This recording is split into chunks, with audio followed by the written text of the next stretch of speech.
la dejamos ahí en YouTube. Si sale mal, no. Porque ya les conté que estas clases no me salen bien, porque para mí todo es nuevo. Son como mis conejillos de indias, ¿entienden? Igual Pero, salió bien la anterior. ¿cómo? Se pudo ver bien la anterior, salió bien. Empezaste igual, encima abriste WhatsApp, le voy a decir a Carlita. No, sí. ¿Qué pasa? Tengo mucha información en la cabeza, les digo la verdad. Eh, Hay otros cursos que no abro un solo papel.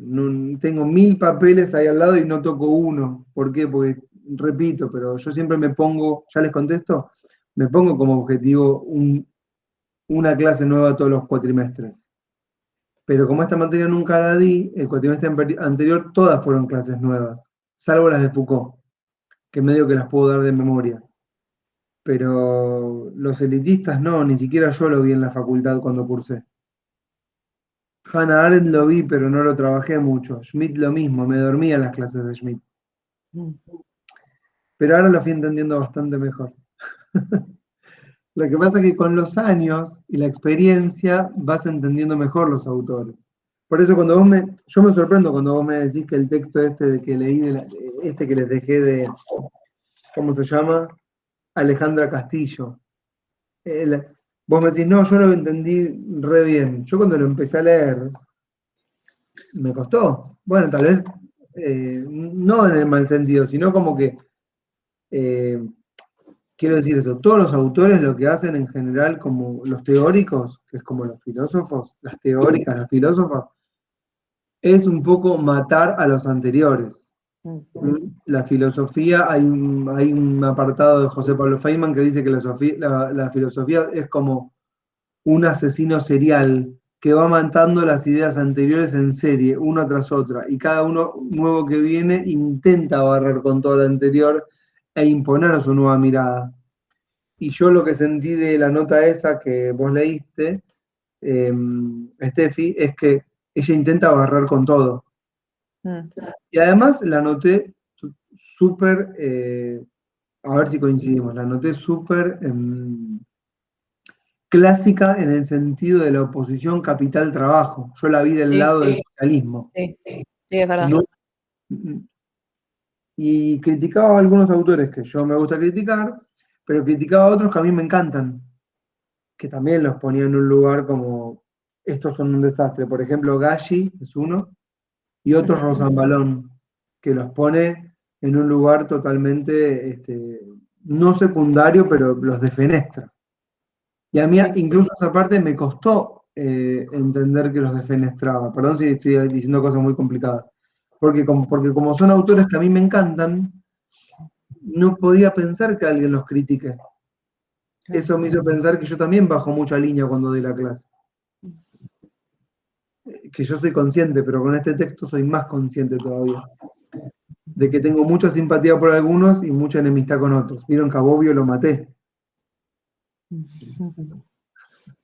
Y tal vez, por ejemplo, en el Instituto Hannah Arendt a Bobbio les va a caer re bien. Es amigo, me imagino, ¿no? De la coalición cívica, Bobbio es amigo, no es enemigo. ¿O no? ¿Qué decís? No dice nada nadie. Me hace un gesto. Está bien. Lo que pasa es que si vengo a militar a la clase, no sé. No, pero a mí, a mí me gusta a mí me gusta que haya pasión, fuego, ideas políticas, pero que detrás de las ideas y las convicciones haya autores, porque eso significa que utilizan marcos teóricos para fundamentar las ideas que quieren plasmar de alguna manera y que rechazan otros marcos teóricos porque no se ayornan a las ideas que están tratando, qué sé yo, de imponer o de hacer ver como la mirada. Y cada una de las teorías tiene una mirada que quiere imponer, ¿entienden esto que digo, no? Entonces, utilizas el marco teórico que más te gusta para imponer tu mirada del mundo. A mí, claramente, me gustan las miradas de los biopolíticos, ni siquiera, pero si tengo que hacer un ranking, me gustan los biopolíticos, después me gustan los marxistas, y al final de todo me quedo con los liberales. Es más, antes que los liberales, prefiero a los conservadores, como los que más, tipo, católicos, conservadores, de la familia tradicional, la patria, los valores. Y después los liberales, porque encuentro en los liberales cierto dogmatismo totalitario, camuflado. Como que estas son las ideas universales, llegamos, este es el momento de la verdad, este es el fin de la historia. Y yo no puedo clausurar la historia y el fin de las ideas. Y a veces veo eso. No sé si siguen esta idea que estoy exponiendo. Bueno, no importa, perdón, mucha mezcolanza. Bueno, vamos con lo más sencillito. Lo más sencillito es el texto de Burkham, que no lo vemos todo, solo la primera parte donde trabaja Mosca. ¿Está bien? Okay. ¿Lo tienen a mano? Ahí estoy buscándolo. Ténganlo a mano.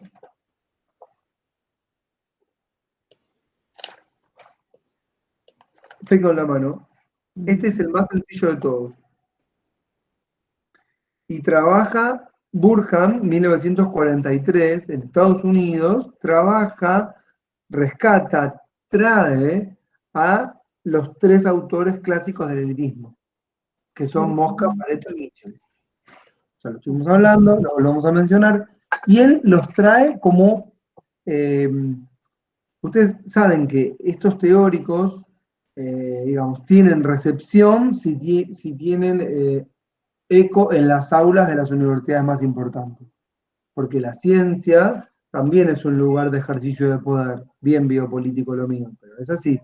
Entonces, si no se da como bibliografía, si no se cita, si no se reinterpreta, si no se reedita, si no se le organizan cursos, seminarios a 20, 30, 40, 50 años de la muerte, del nacimiento, de tal o cual libro, mueren las teorías. Hay millones de teorías muertas. Burkham, en el seno del academicismo norteamericano, en el momento que ya hablamos en la primera clase, de auge de las ciencias políticas en Estados Unidos, trae a los elitistas. Los trae. ¿Está? Estos tipos que habían escrito en el seno de un problema puntual que es la unificación italiana, cuando todos los otros países, no todos los otros países, todos los otros países en el cual se espejan. Francia, Gran Bretaña, Estados Unidos, Alemania, si quieren. En el resto nadie se espeja, ¿vieron? No nos comparamos con Zimbabue o con Mozambique o con Tailandia. Siempre nos comparamos con... como los locales comerciales, ¿vieron? ¿Dónde está este local? Este local está en Miramar, New York, París. Y así hacemos lo mismo con la ciencia política. Y con todo. Entonces, bueno, los italianos miraban otras naciones, potencias del mundo, y ellos veían que su nación estaba en una desunificación total, con muchas élites, con fuerte peso local, hasta el día de hoy, con muchas diferencias entre el norte y el sur, ¿correcto? Y entonces no logran ver estos autores los valores liberales en la Italia del 1890, del 1900. De hecho, es una Italia que va hacia el fascismo, con una fuerte presencia del Partido Comunista. O sea que de los valores liberales, cero. Mismo hoy, no hay valores liberales en Italia. Ustedes no sé si conocen la problemática actual, pero tienen un partido comunista fuerte, la mafia fuerte, muy fuerte, los partidos de derecha, el odio a los extranjeros que vienen por el sur, la rivalidad norte-sur muy fuerte, ¿correcto? Entonces es una problemática totalmente distinta. ¿Y por qué lo menciono? Porque no salieron de estos problemas que tienen desde aquel momento. Y tal vez esto es lo que tienen en la cabeza los elitistas cuando están escribiendo. ¿Está? Y de repente deben tener muchas cosas más en la cabeza que nosotros no. Pero bueno, también es importante advertir que cuando una teoría trasciende tiempo y espacio y lugar de reproducción, es que la teoría es buena. Y esto pasó con Mosca. ¿Qué fue lo primero? Bueno, ¿qué es lo primero que dice Burkham? Que estos tipos son maquiavelistas. Así se llama el texto. ¿Por qué maquiavelistas? ¿Qué se imaginan? De poder, de gobierno. Porque Forma tiene de una gobierno. concepción del gobierno basada en las líneas de Maquiavelo. ¿Y cuál sería? reinado unos pocos. Claro. O sea, esta idea como de resumir todo el poder bajo la idea de un soberano, que en teoría es como el más capacitado para ejercer el poder. Legitimación del poder. Cómo se construye el poder y cómo lo puedes mantener. La legitimidad. Ahí está. ¿Saben que me di cuenta que si las dejo hablar van llegando? O sea, lo que hizo Maquiavelo en su época fue, qué sé yo, refundar, porque ya alguien la había fundado antes, la ciencia política. ¿En qué sentido? En que Maquiavelo encuentra de alguna manera cuál es el objeto de estudio. El objeto de estudio es comprender cómo se ejerce el poder. Ese es Maquiavelo. Maquiavelo dice, le interesa, más allá de que tiene una vocación política puntual, que es la unificación italiana, ¿correcto? Ujú. Le interesa para eso, que es su convicción, previamente le interesa entender cómo funciona. Entonces se convierte en un analítico. Y ahí es que aparece esta idea de la secularización. ¿Cuál es la idea de la secularización? Bueno, advertir que el elemento Dios, y ahora sí voy a usar lo que dijiste vos, Nadia, el elemento Dios, la divinidad, es un elemento legitimador del ejercicio de poder. Es decir, Maquiavelo dice, yo lo que veo cuando el monarca con sus ejércitos invoca una divinidad es que necesita moralizar a las tropas. Y entonces esa divinidad le permite legitimarse. Entonces Maquiavelo dice, la religión sirve para legitimar el ejercicio de poder. ¿Nos importa esta conclusión? Sí, pero más que esta conclusión, nos importa la metodología. A Maquiavelo lo que le interesa es entender qué otras formas de legitimación existen o si es posible ejercer el poder sin legitimación. Entonces Maquiavelo nos transporta a todas y a todos al terreno del análisis del ejercicio de poder. Y por eso que en el famoso libro Discursos sobre la primera década de Tito Livio, y luego, y en la mitad como apéndice hay un libro urgente, el Príncipe, que es un capítulo más, si quieren, de ese gran tratado. Todo el tratado es la búsqueda de comprender las relaciones de poder.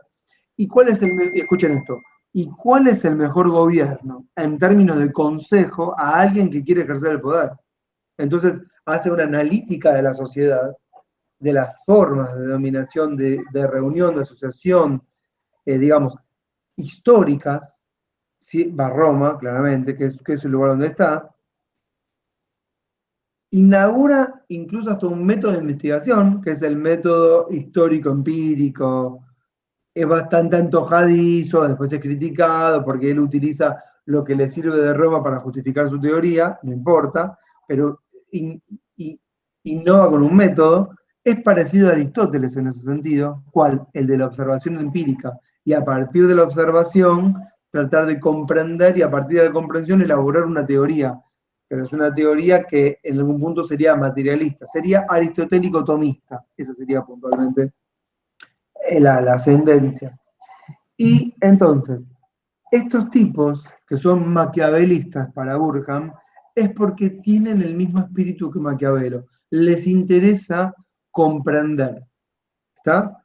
Y en esa comprensión, lo que hacen estos autores elitistas, que entienden que en realidad la política es el gobierno de unas élites por sobre clases populares que no se pueden autogobernar, esa es la idea principal, también hacen una especie de secularización, pero no de la divinidad o de Dios, porque Dios en el 1890 ya está recontramuerto, en el sentido de que ya sabemos de que la religión pasó a ser un tema privado.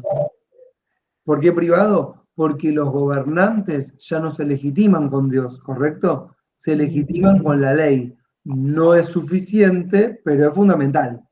Nunca suficiente la ley, pero no puedes prescindir de ella para gobernar. O sí te diría Maquiavelo, o sí te dirían estos tipos también. Pero, ojo, no dura mucho tiempo. La legitimidad de origen tiene que ser muy sólida, porque si no, vas a gobernar, pero, vamos a decirlo, débilmente. ¿Entienden? Porque hay algo en el origen que está viciado.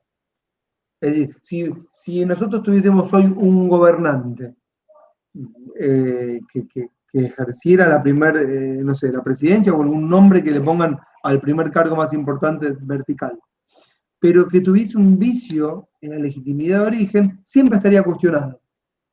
Entonces, a la primera cagada lo echamos. En cambio, ahora a la primera cagada le decimos, bueno, pero es el presidente y lo elegimos, y el método es el sufragio popular y la constitución. Esa es la legitimación. Bueno, acá igual se pasan, ¿En qué sentido?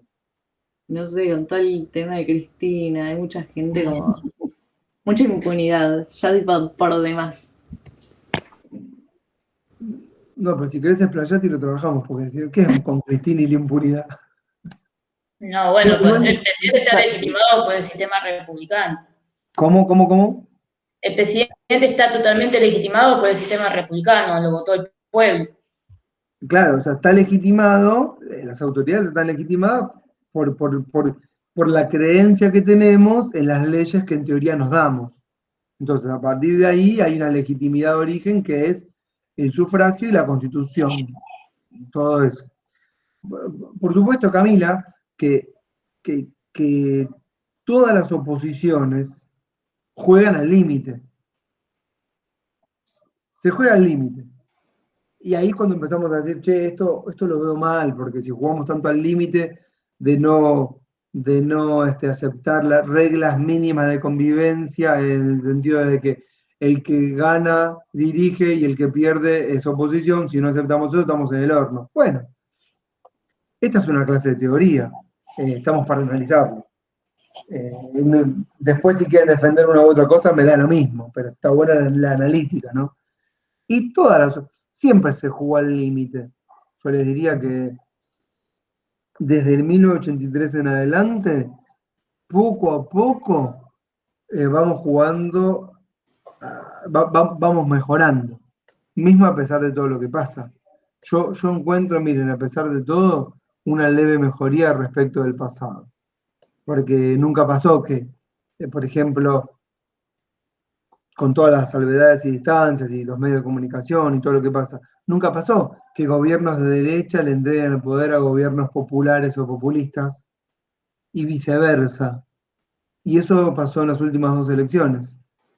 El peronismo se fue y le dejó el poder a Macri, y Macri se fue a pesar de todo, pero que no se digan lo que quieran, pero se fue finalmente. Se fue. Y le dejó el poder al peronismo, que asumió diciendo que iba a hacer redistribución de la riqueza, y mal que mal uno podía pensar intenta hacerlo, con muchos problemas y dificultades.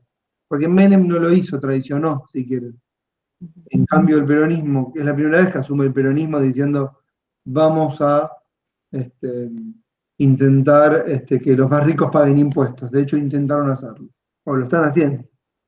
Y eso antes no era tolerado. Entonces estamos en un buen momento, aunque se juega al límite. Pero si comparamos con la historia de la Argentina, estamos re bien. No sé si coinciden, pero no importa. Lo importante acá es el tema de la legitimidad de origen. ¿Qué pasa a fin de cuentas? Por ejemplo, odias a Cristina, ¿no? No importa que X. Bueno, pero al final se la tiene que callar la boca, masticar bronca porque la votaron. ¿Entienden? Y al final vivimos todos en la misma Argentina.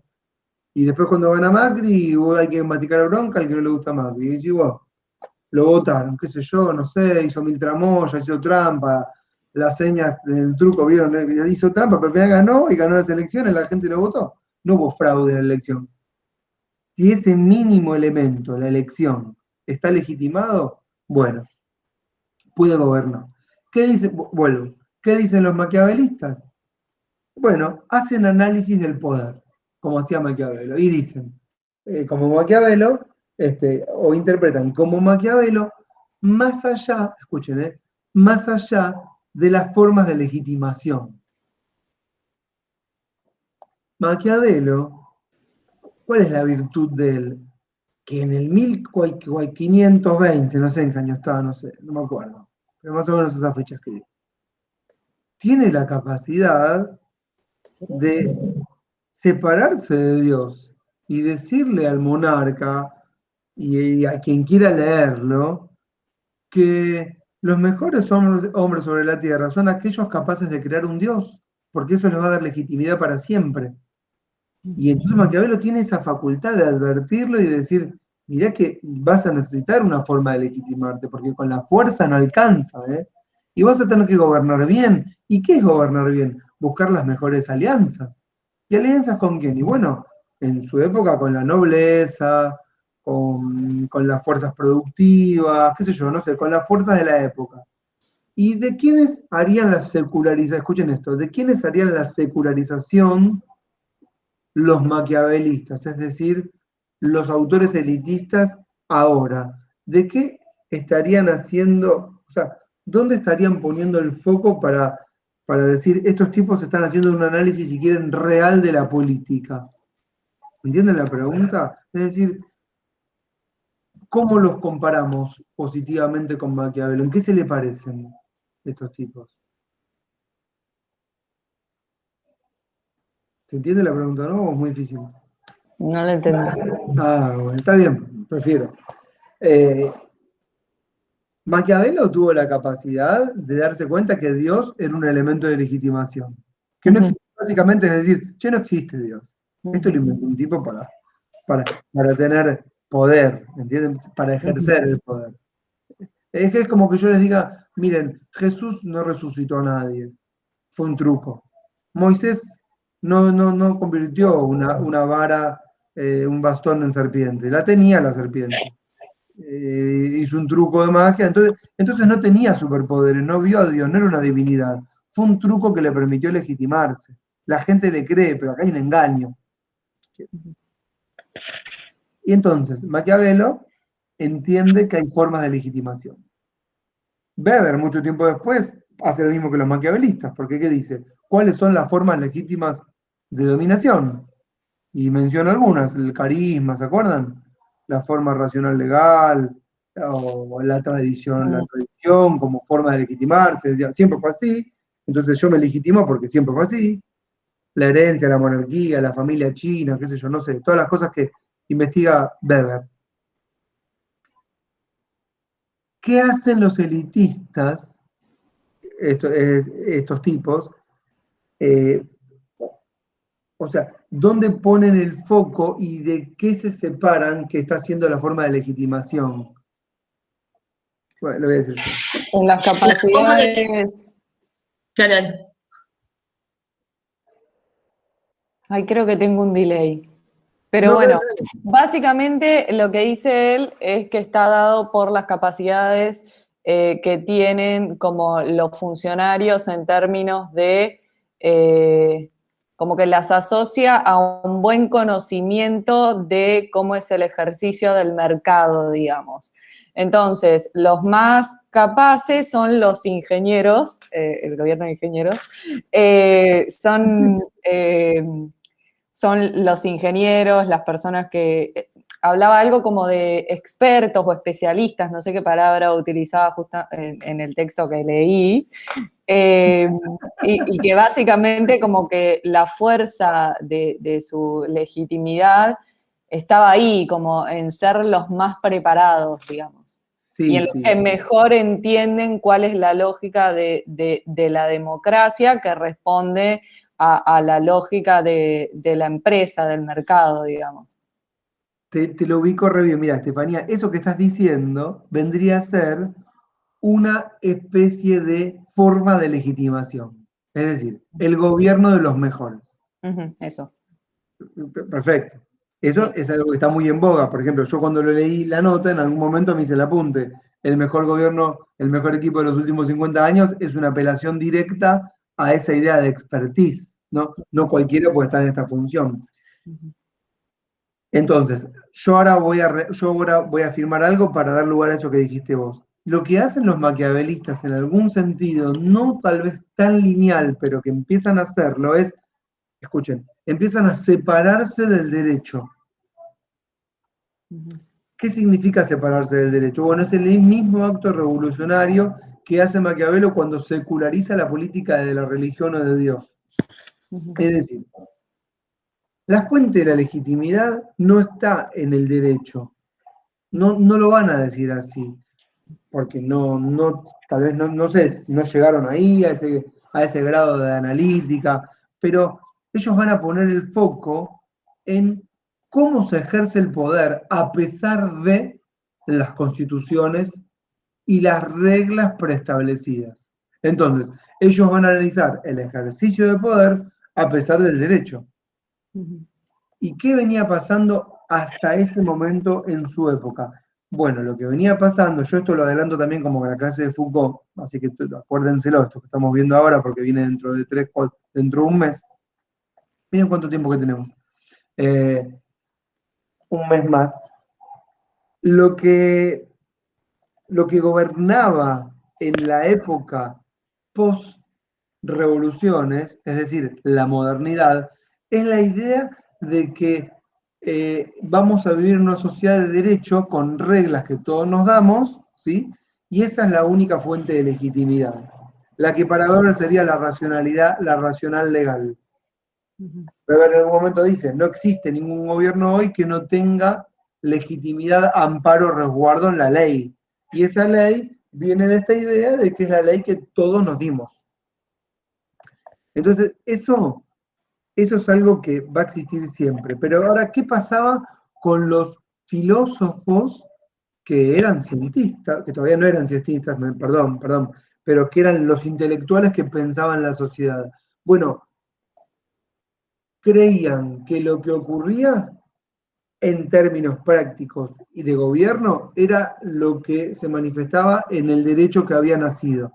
Algo así como que el deber ser iluminista era el ser real en la sociedad. Lo que estaba pasando era que nos gobernábamos por las leyes que nos estábamos dando.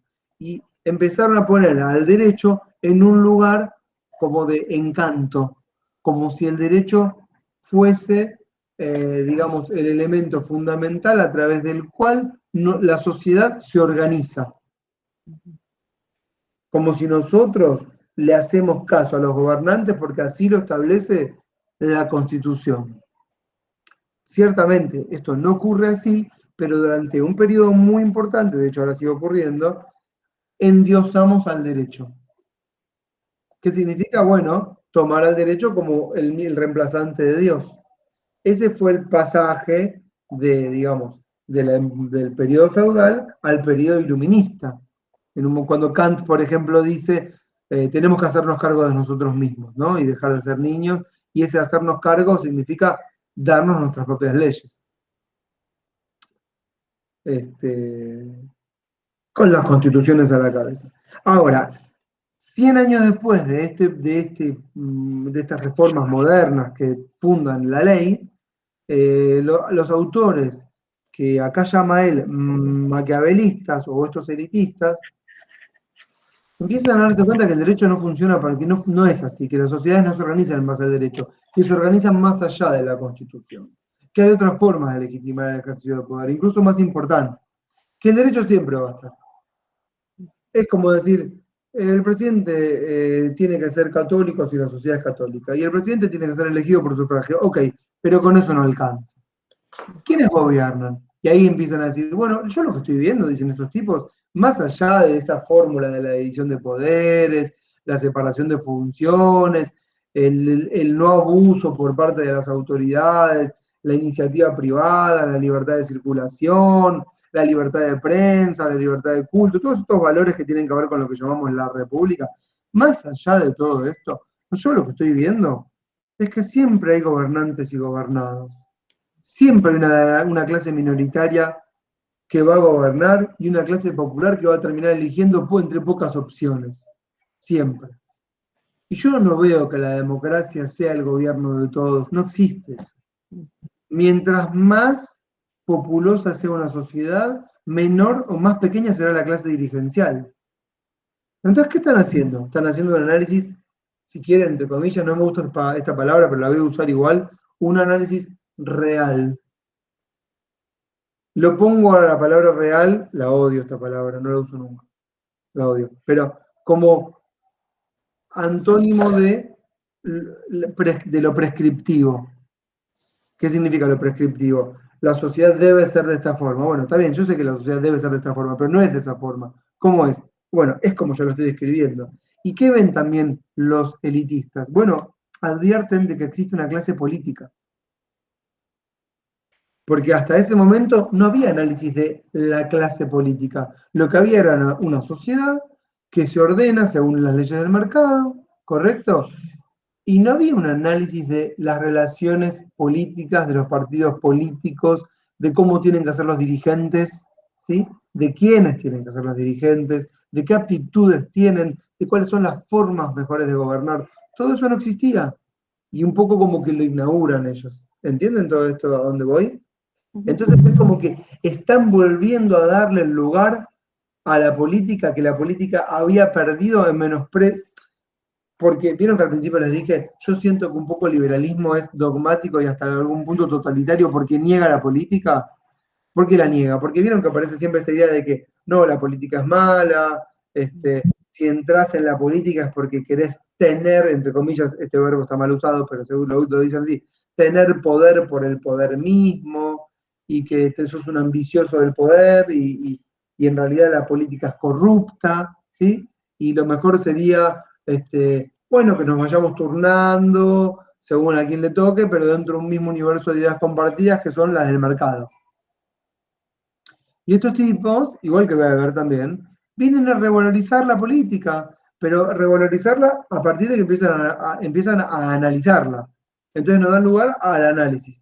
Che, miren que hay dirigentes que pueden ser buenos, dirigentes malos, como decía Aristóteles, hay dirigentes que gobiernan para sí, y hay otros que gobiernan para el pueblo, y hay otros que gobiernan para una élite, y todo eso se había perdido. Y estos lo recuperan. ¿Me siguieron? Ujú. Muy bien, qué bien. Bueno, listo. Entonces todo esto, ¿cuánto tiempo me lleva cada cosa? Me doy cuenta que me lleva mucho tiempo cada tema. Bueno, entonces, ahora leo mi apunte. ¿Por qué son maquiavelistas? Esto es lo que yo me lo escribí, pero esto que voy a leer resume todo lo que les dije. Bueno, porque hacen análisis, si quieren, científico o sociológico, o me puse entre comillas, entre paréntesis, real, una palabra que odio, y no formal, o formalista o jurídico, no hacen un análisis jurídico del poder, hacen un análisis politológico del poder. ¿Entienden? No comparan constituciones. Eso es perder el tiempo. Entonces, así como yo me puse como Maquiavelo separa poder de religión, estos autores, de alguna manera, diferencian el poder del derecho o el poder del análisis jurídico formal. Y no se quedan en el análisis jurídico formal. ¿Está?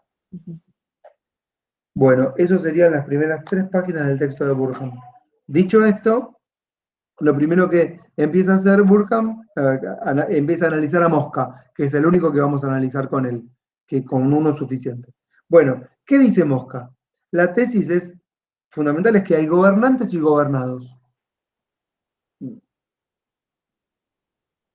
Mosca, igualmente, yo les quiero decir algo, lo encuentro súper contradictorio en un montón de cosas. Cuando vayan apareciendo se las voy contando. No importa qué tipo de régimen ni tiempo histórico. Es decir, hoy estamos viviendo en la época del derecho, pero en épocas pasadas vivíamos en monarquías absolutas y en algún momento hubieron aldeas, y no sé, en otras ciudades hay caciques, hay caudillos, hay nobles, ¿sí? Hay familias, pero lo que siempre hay y siempre va a haber son gobernantes y gobernados, ¿está? Y hay que hacer esa distinción. Mosca escribe esto en el año 1923. Y son conceptos que va a desarrollar, no tanto, pero sí bastante, y que va a abrir la puerta a que haya muchos análisis parecidos en el futuro. Ahora estoy en la página 114 del texto de Burkham.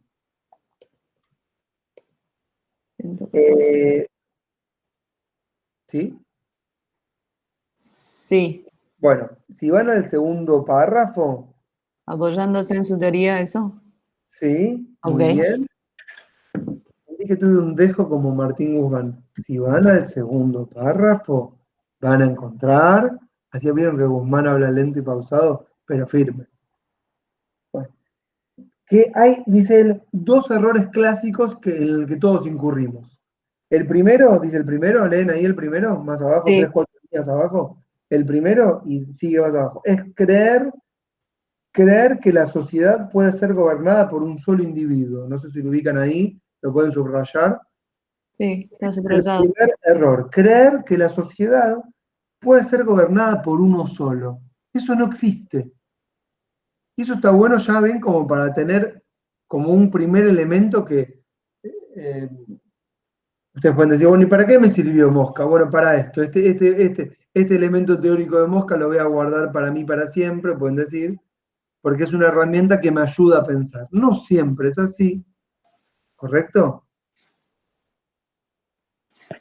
El ejemplo que yo podría pensar que tal vez no es así, igual me confundiría, pero bueno, Hitler, no sé por decir, para mí él gobernaba solo, pero porque tenemos una idea romántica de que es el autoritario o el totalitario por excelencia, ¿no? Como si todos le tuviesen miedo, pero tampoco creo que fuera así. Pero vieron que parece como que a todos le tenían miedo y que gobernaba a todos y a todas. Pero no sé, no sé. Ah, no, ¿saben quién? El norcoreano, ¿cómo se llama? ¿Saben quién les digo? El No. gordito. Kim Jong-un. Ah, sí, También. sí, O sea, el coreano, son dos sí. ejemplos que les acabo de poner, pero que no son empíricos, ¿eh? Son meras apreciaciones que están totalmente sesgadas por lo que por los medios de comunicación, y qué sé yo, no sé. Igual en el caso de Hitler habría que ver qué alianza se estableció. Pero yo, si les tengo que decir, nadie gobierna solo. Siempre el que gobierna tiene que gobernar apoyado por un conjunto de fuerzas que son las fuerzas importantes de la sociedad. Esto ya es pensar. Miren, Mosca nunca habló de élites. Él no mencionó la palabra élites de poder, pero nosotros siempre las mencionamos hoy en nuestro discurso actual. Y cuando uno dice, no tenemos que creer que la sociedad es gobernada por uno solo, es porque siempre sabemos que quien gobierna cuenta con el apoyo de las élites de poder más importantes. Nadie puede gobernar solo.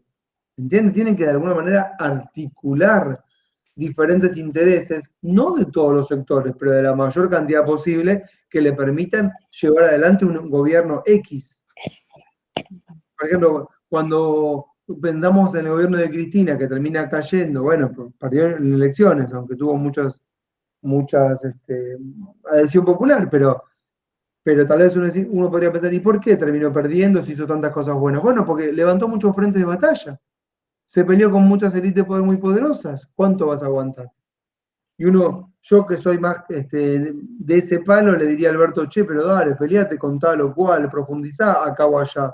Y a veces pienso, ¿y por qué no lo hará? Y tal vez no quiere levantar tanto frente de batalla, que termina haciendo que su gobierno caiga. Esto lo pienso analíticamente. Y no puedo dejar de pensar que todos los gobiernos necesitan de un conjunto de élites de poder para gobernar. Eso también es un elemento que ustedes pueden pensar a partir de Mosca como fundamental para los análisis que hacen del ejercicio de poder. ¿Está? El segundo error que está al final, es el último párrafo, el otro error, dice él, típico de la teoría democrática, es creer que las masas, es decir, la mayoría, pueden gobernarse a sí mismas. Él cree profundamente, uno puede pensar que sí o que no, no importa, pero lo tira como un elemento teórico, que si después uno quiere puede desarrollarlo científicamente, que las mayorías no pueden gobernarse por sí mismas. Imposible. Esto también lo va a sostener los otros dos. Michels con mucha fuerza. ¿Está lo que estoy diciendo? Sí, sí. Son dos elementos troncales. Eso lo habías dicho en la clase pasada también, ¿no? Que se basaba en, que era de una mayoría desorganizada que necesitaba una minoría organizada que la gobierne. No, a eso No, va. no me acuerdo, pero está bien. Es la idea, es la idea. Sí, yo no sé hoy con los medios informáticos si esto podría no ser así, porque ¿no? Porque hay como posibilidades de comunicación que permitirían que mayorías se organicen, pero no sé cómo se articularía. Para mí tiene que haber uno que organice y en ese uno que organice aparece de vuelta la élite. No sé. Página 115. También, antes de que empiece el párrafo que dice no hay excepción a esta regla, arriba está la regla. Otra premisa fundamental. Miren, de esto se desprende que, leen ese título, Sí. cuanto más grande es la comunidad política, esta es una premisa fundamental que se deriva de las otras dos, tanto más reducida será la proporción de la minoría gobernante con respecto a la mayoría gobernante. ¿Entienden? Mientras mayor es la comunidad, más pequeña va a ser la élite que gobierna y más grande, ¿sí? Y eso va a ser la mayoría, que le va a resultar más difícil organizarse. ¿Está? Es decir, que nuestras sociedades de masas de hoy, a las mayorías les resulta imposible gobernarse. La única forma de mayorías que se gobiernan puede ser en pequeños gobiernos locales, pero no en un gobierno total de masas. ¿No? Esa sería, si yo tengo que decir, bueno, me gustaría construir gobiernos directos, de mayorías que se gobiernan directamente. ¿Y cómo lo harías, Ezequiel? Bueno, plantearía la idea de pequeñas comunidades locales que autogestionan su vida. Igual es imposible. Ya me frustro antes de empezar a pensarlo, pero bueno, empezaría por ahí. Además, dice Mosca, fíjense, esto lo decían en el 1900, en la página 116, en las elecciones, dice, esto es al final del primer párrafo, ubican, en las elecciones, lo mismo que en otras manifestaciones de la vida social, acá pueden pensar algoritmos, redes, medios masivos de comunicación, aquellos que tienen la voluntad, pero, y sobre todo, o pero, yo les diría, los medios morales, intelectuales y materiales, materiales es lo más importante acá, para imponer su voluntad a otros, se adelantan a los demás y los gobiernan. Es decir, aquellos que disponen de los medios materiales y morales de dominación siempre se van a adelantar y van a terminar gobernando al resto del conjunto de la población. Esto también es un concepto que vamos a encontrar en Gramsci. Yo acá ni vemos Gramsci, no sé si vieron Gramsci. Podría ser perfectamente la materia, ¿no? Pero sería la corriente marxista de la materia teoría política, pero se emparenta mucho. ¿Qué es lo que ve Mosca acá? Bueno, él está viendo que la sociedad desarrolla, digamos, no en lo que sería la estructura económica de dominación en términos marxistas, sino en lo que sería la superestructura, es decir, en las universidades, en las escuelas, en la radio, si existe la radio, no sé, ¿existe en 1923 la radio? No estoy seguro. Sí, existe, ¿no? Ah, sí, la radio existe desde el principio del siglo. En, en quienes disponen de los resortes del gobierno, en la prensa, ¿sí? Muy importante, quienes disponen de estos medios materiales y morales, morales quiénes son las autoridades religiosas o el ejército mismo. Bueno, siempre se van a adelantar y van a gobernar al resto. Bueno, sí, las fuerzas militares sobre todo, porque son los que disponen del monopolio de la fuerza física. Por eso siempre las fuerzas militares se, entre comillas, politizan. Que es una estupidez decir se politizan, siempre son políticas. Pero bueno, ese sería otro debate. Incluso más abajo en la 116 dice, pueden incluso haber buenos sistemas electorales. Sistemas electorales que privilegien que minorías integren el Parlamento. Aún así, y no obstante los sistemas electorales, siempre van a terminar habiendo 2 o 3 fórmulas y no más. ¿Entienden? Él ya advierte que en realidad, más allá de lo bueno que pueda hacer un sistema político en cuanto a que propende a que muchos puedan acceder a instituciones de gobierno, siempre las opciones son pocas. Y en realidad los que disponen de los medios materiales, estás con Althusser, ¿lo conocen de nombre Althusser?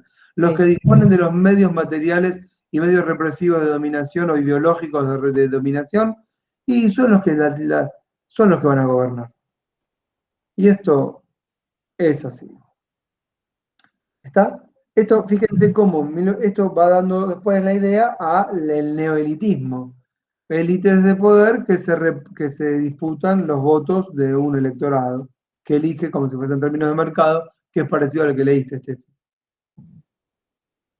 ¿Me están siguiendo? Sí. Ah, qué bien. Bueno, después dice Burkham, de Mosca, que dentro de la clase dirigente, dice él, hay dos capas. Esto me gustó para pensar cuando se pensaba en Cristina. ¿Vieron que decían Cristina hace todo con su marido y nadie entra en el círculo duro de toma de decisiones? ¿Se acuerdan?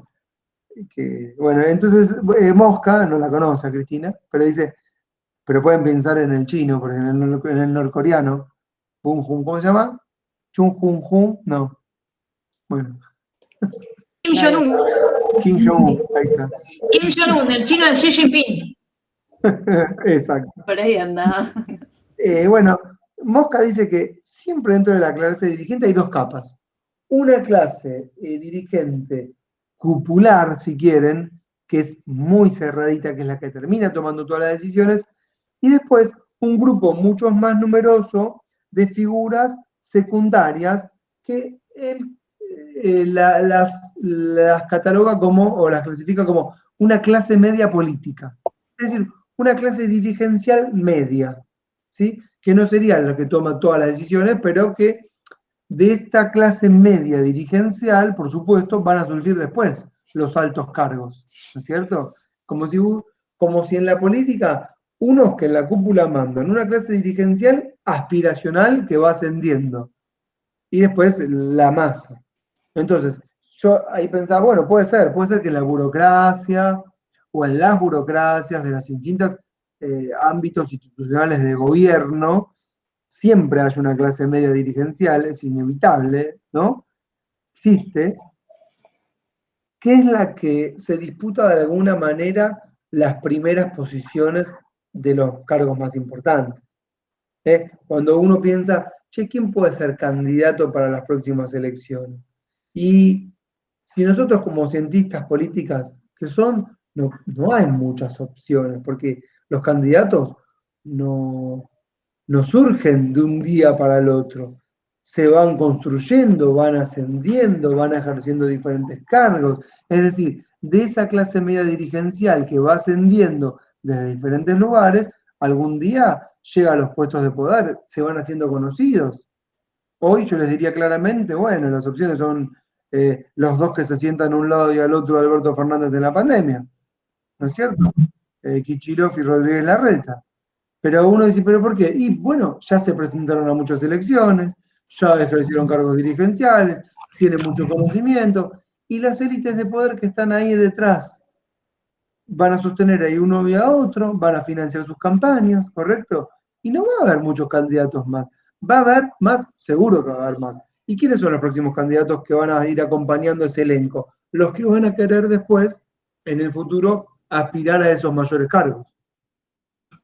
Así que para empezar a hacer política hay que empezar desde abajo. No tan abajo, si uno puede empezar desde más alto, mejor, pero bueno.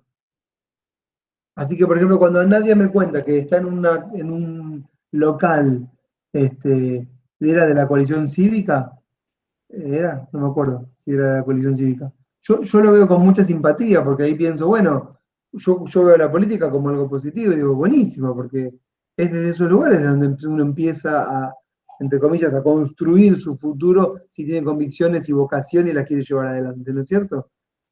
Si te quedas sentado como yo esperando que pase algo, bueno, nada, serás profesor. Igual no estoy mal con lo que hago. Pero, por ejemplo, Estefanía, vos trabajás, me dijiste, en En una consultora. una consultora. Tal vez de repente terminás entendiendo todo y algún día decís, bueno, me voy a tantear. ¿Viste No, cómo no es? implica. ¿Eh? No creo, me parece que el precio es muy caro y siempre es más divertido, al menos para mí, estar como en el detrás de escena o detrás del telón y ver cómo las cosas suceden desde un lugar como, ok, Exactamente. Yo si tengo que pensar, sin tener que poner el cuerpo, digamos, exactamente. Yo, a lo público, no, es que yo entiendo perfectamente, yo en realidad estoy más cerca de Estefanía que de nadie en ese sentido, porque a mí también me gusta la analítica y ver el behind the scenes, cómo van pasando las cosas, y tal vez uno puede tener convicciones, pero tal vez tenés fiaca de llevarlas adelante. Decir, bueno, puedo tener mis ideas, pero ve- veo cómo va pasando la cosa, puedo asesorar a uno y a otro, de hecho, puedes asesorar a nadie en el futuro. eh, sí, No, pero totalmente. espérenme. Todavía no soy no tengo ni estrellita. Pero, ¿sabes qué? Pero funciona así, Nadia, porque porque todavía no contrataste mis servicios. sí. Además, Nadia, cuando vos estás ahí, me imagino que la gente va y los ayudás a hacer una cosa, hacer otra, hacer otra. Yo, por ejemplo, tengo un amigo que trabaja en una parroquia, ¿no? Que da clases en uvas sociales, tocamos juntos en una banda, es copado, y trabaja en una parroquia. ¿Y qué hace? No, trabaja, normal, está en la parte social, pero coordina toda la parroquia, cero con la religión, no tiene nada que ver, pero está ¿cómo se llama? En Carapachay. Y claro, como él tiene algunos manejos rudimentarios de lo que puede ser dirigencia, a partir de que es docente en la facultad y maneja una parroquia, organizó la salita de primeros auxilios, metió un curso para padres de hijos que van a catequesis para que hagan alguna otra cosita, coordina el barrio, ¿entienden? Entonces al final Bueno, toda la a ver, gente lo... yo me acerqué a lo que es la militancia o a lo político así, digamos, me acerqué a lo que es la tarea social. Yo empecé en la obra de San José. Yo soy agnóstica, ni si no, si creo es más o menos que debe haber algo, no sé si es Jesús, no sé quién es.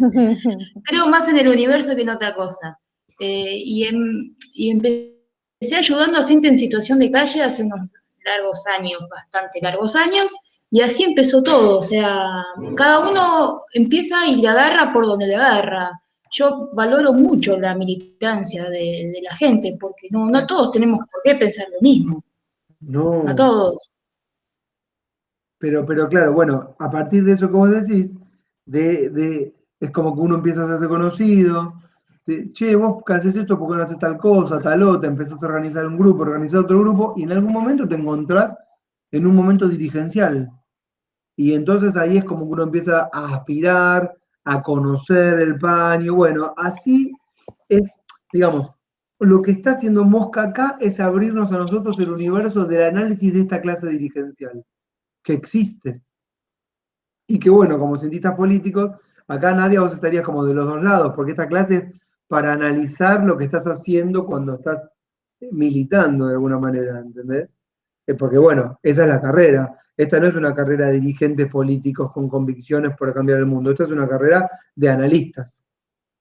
Si querés en realidad cambiar el mundo, tal cual, así lo que haces vos, te vas a trabajar a no sé, a una base, un hospital, no sé, una villa, o también te vas, qué sé yo, como la reta, al grupo Sofía, y también son otro tipo de organizaciones que se codean más alto con las élites del poder político y tienen el camino un poco más allanado. O trabajás en una empresa importante, también, o en Sí, una cámara mira, importante. si quisiera cambiar el mundo, a ver, no me arrepiento jamás de haber estudiado, de haber elegido esta carrera, jamás. Creo que es la mejor carrera para cambiar el mundo. Ahora, sí, en serio lo digo.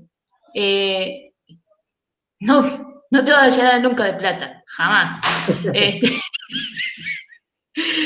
pero lo bueno es que te enseña, a mí lo que me dio esta carrera y con respecto a la militancia es que lo llevas a la práctica, aprendes a moverte, aprendes a analizar, a tratar con la gente que tenés alrededor tuyo. Lógico. Bueno, entonces, retomo. Entonces Mosca finalmente dice que a esta segunda capa dirigencial, dice, hay que prestarle mucha atención a esta capa dirigencial, dice Mosca. ¿Por qué? Porque con el correr del tiempo, estoy de vuelta siempre en la página 117, termina teniendo una importancia decisiva, ¿sí? Esta clase dirigencial, porque termina figurando después en el lugar más destacado. Es como si fuese una especie de semillero. La burocracia, o la gente que labura en élites de poder, ¿sí? Que, con aspiraciones. Y finalmente, en este primer apartado, Burkhardt termina diciendo de Mosca que Mosca cree que conociendo otra apreciación a la clase gobernante o a la clase dirigente, se conoce a la sociedad de esa nación. Eso es algo que después repetimos mucho. No, si vos sabés cómo son los gobernantes, es como vos sabés cómo es la sociedad. No sé si es cierto o no, pero esto es un apotegma, una premisa que también elabora en su momento y a veces repetimos, ¿vieron? Al final de este apartado, en la página 120, lo que termina haciendo es reforzar el concepto inicial. Es decir, Mosca a priori no hizo juicios de valor, sino que intentó explicar su teoría cual científico social, ¿sí? Y Burkhardt estaba de acuerdo con esta postura.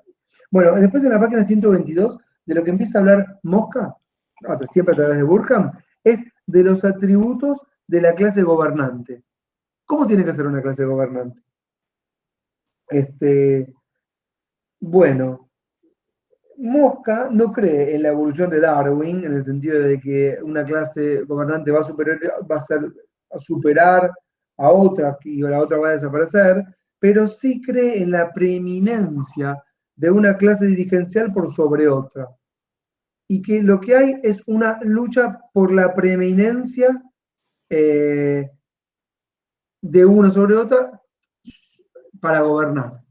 Lo menciono esto porque esto se parece mucho a esta idea de élites de poder en el neoelitismo que compiten por el gobierno. Y él habla de preeminencia de una que sería mejor que la otra, ¿entienden? Entonces se parece mucho a esta idea.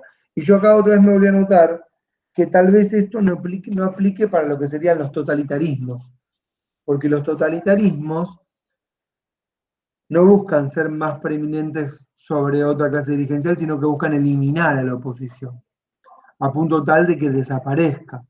Entonces ahí ya esta teoría dejaría de tener vigencia. Y acá se ajustaría mucho mejor pensarlo con Carl Schmitt o con Hannah Arendt, que son los dos autores que vamos a ver.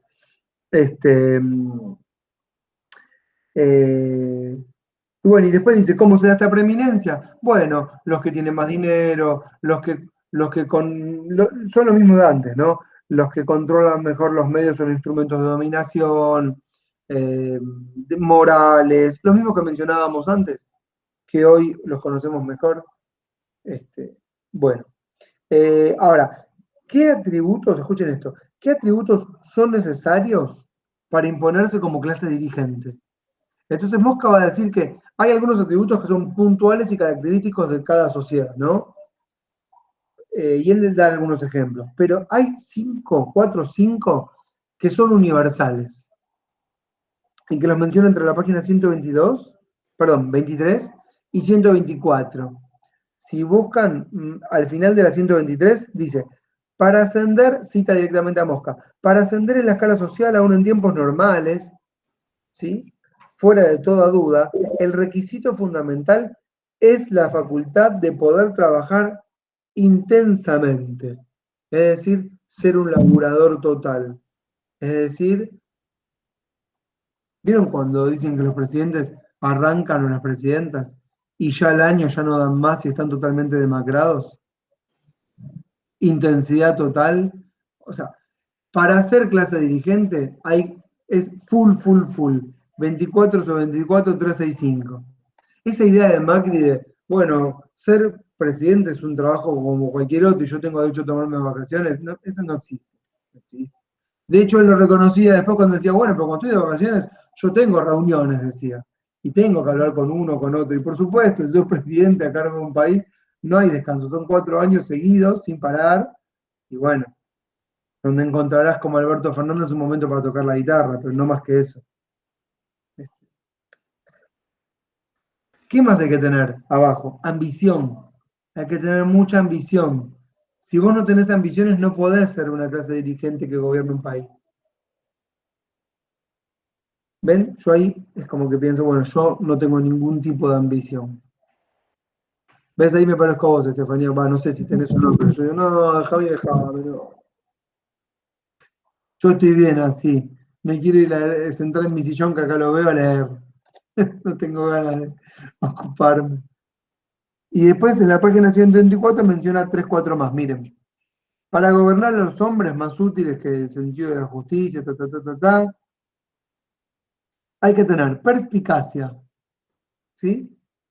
Intuición rápida de la psicología individual y de las masas, fuerza, voluntad y sobre todo confianza.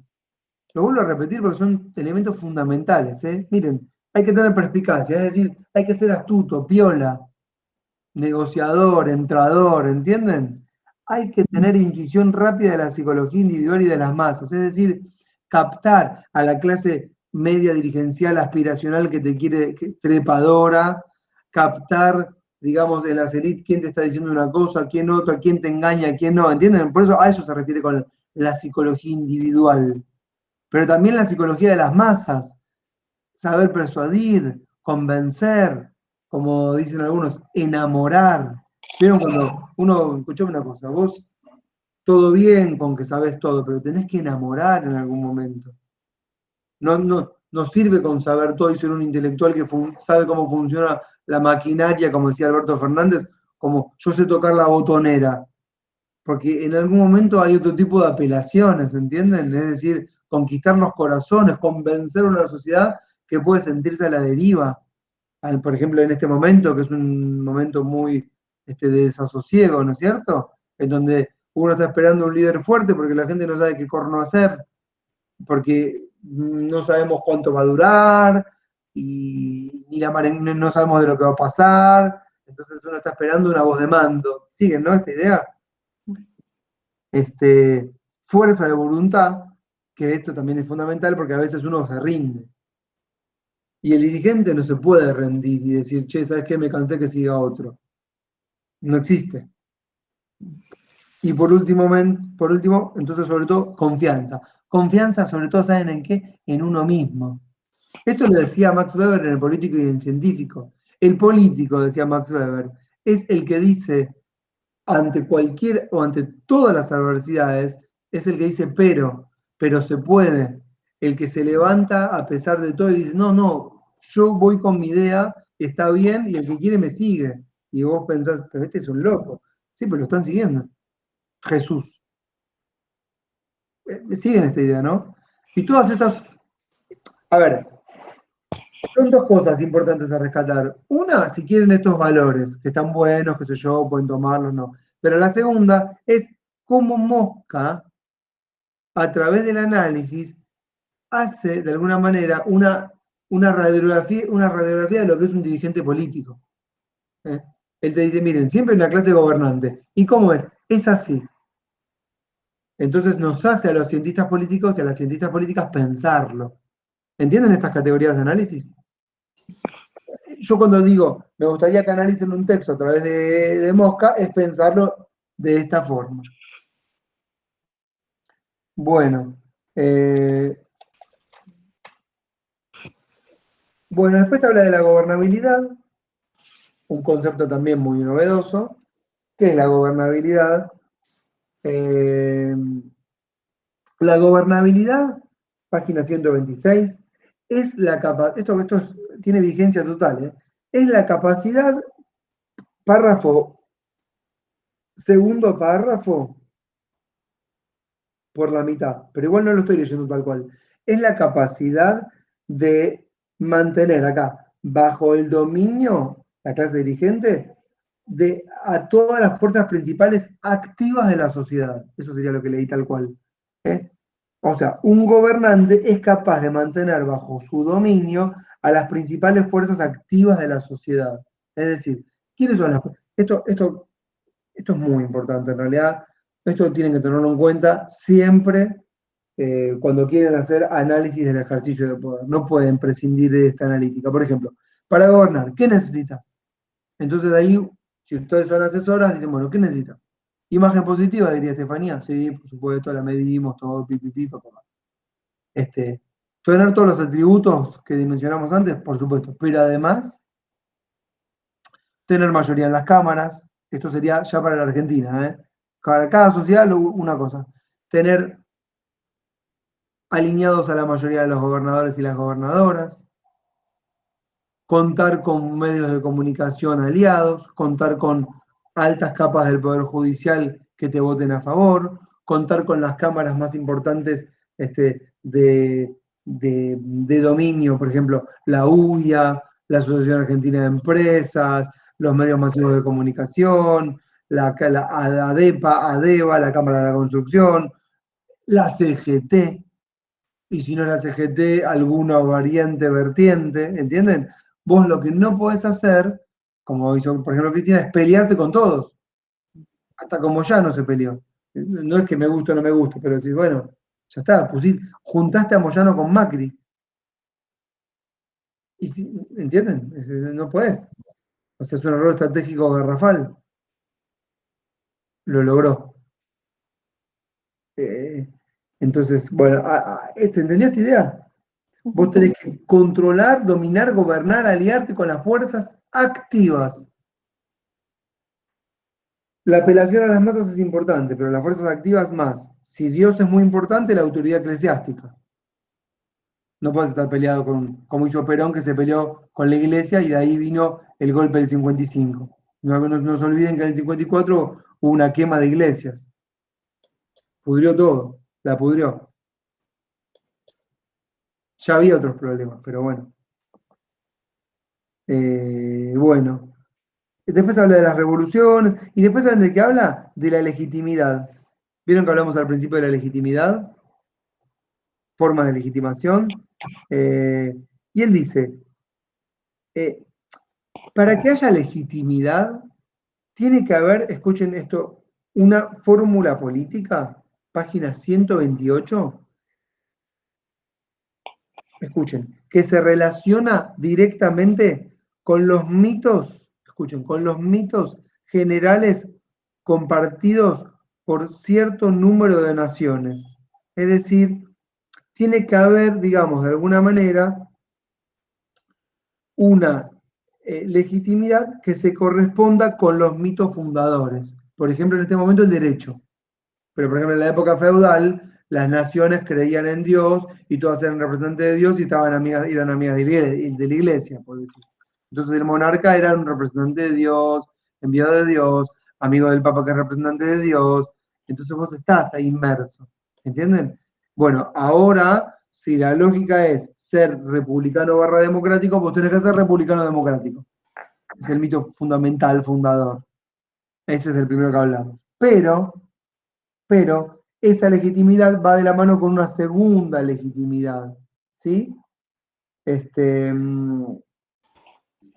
Que tiene que ver, esperen que le voy a leer, ahí está, que tiene que ver con los valores de las estructuras de la sociedad. Es decir, esto que decíamos antes, más allá de que tengas una legitimidad de origen legalista, racional, tiene que haber una legitimidad que tiene que ver con la capacidad de articular, de gobernar bien, ¿sí? Y que haya una correspondencia sobre todo entre, como yo lo digo en términos gramscianos, entre las estructuras sociales y las fuerzas hegemónicas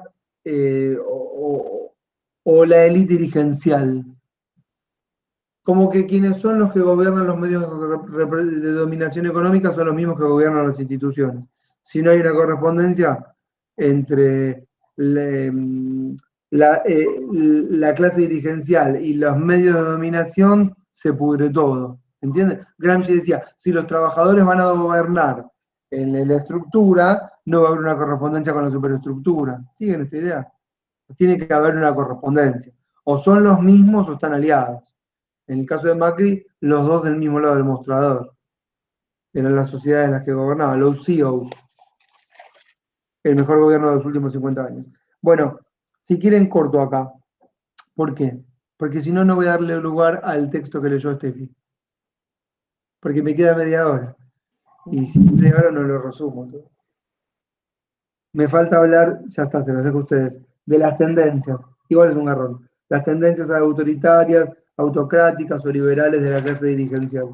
Igual para mí, en esta parte, la tengo toda mamarracheada, la podría explicar toda, pero no tiene sentido. Es la parte más contradictoria de Mosca. En donde Mosca defiende de alguna manera, no sé, lo que sería liberal, democrático, mezcla todo. Defiende, Mosca es conservador en algún punto, y defiende los valores liberales. ¿Cuáles? Libertad de trabajar, de acumular propiedad, de profesar libre culto. Casualmente, igual lo raro es que no habla de sufragio, Mosca. Eso lo pasó por alto. Habla de gobierno democrático sin sufragio. Un tema muy importante, ¿no? Y bueno, para él, una cosa por lo menos para concluir, en un momento dice, esto es una revelación, página 141, ha llegado la hora de convencernos de que las constituciones y las leyes pueden no guardar relación con lo que sucede. Dice en un momento como, fíjense que tal vez la constitución no se corresponde con lo que pasa en la sociedad. Yo le diría, chocolate por la noticia, ya sé. Bueno, pero él lo estaba descubriendo en este momento, por eso era importante.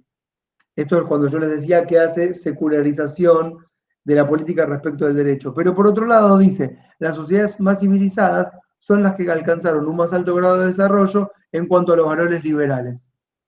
Y habla de grados de desarrollo. Y las más atrasadas son las que no respetan los derechos, la propiedad privada. Esa es la parte conservadora de Mosca. ¿Está claro? Y bueno, después habla de la libertad posible y la libertad idílica, y la libertad posible es hacerlo mejor con lo que tenemos. Al estilo Rousseau y el contrato social. Pero cuando Rousseau dice, bueno, la sociedad está perdida, hagamos lo mejor que podemos, un contrato social, es más o menos parecido. Esto que expliqué acá en una hora es solamente las primeras 10 páginas del texto de Burham. Lo cual me da la pauta de que, bueno, o yo no estoy canchero o los tiempos no me alcanzan.